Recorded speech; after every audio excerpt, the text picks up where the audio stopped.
Alors diacre vient d'un mot grec qui est diakonos, qui veut dire serviteur, être au service. Et donc le diacre dans l'Église, c'est celui qui est au service du peuple de Dieu et au service des petits dans ce monde. C'est avant tout ceci. Et diacre est aussi le premier degré de l'ordination.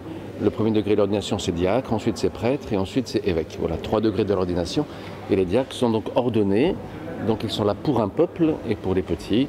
Et les diacres célèbrent les baptêmes, mariages et funérailles. D'accord. Donc aujourd'hui c'est 30 ans de diaconat.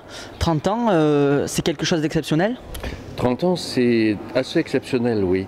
Les diacres existent depuis le Concile Vatican II. Enfin, le Concile Vatican II a réinstauré le diaconat.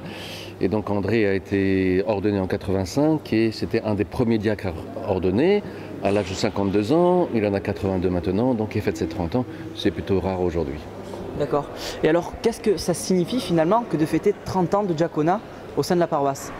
Eh bien, c'est de le fêter comme on fête 10 ans, 20 ans, 30 ans, 40 ans, 50 ans de mariage. On fête 30 ans de diaconat, 30 ans de service, 30 ans de don de soi pour la paroisse. Et c'est cela que nous fêtons. C'est une reconnaissance et un remerciement envers celui qui a donné ainsi 30 ans de sa vie et envers son épouse aussi. Et c'est reconnaître les dons reçus. C'est dire merci. Et dans la vie, dire merci, c'est quelque chose qui est finalement très important. Lui dit merci, nous nous disons merci et cela est très beau.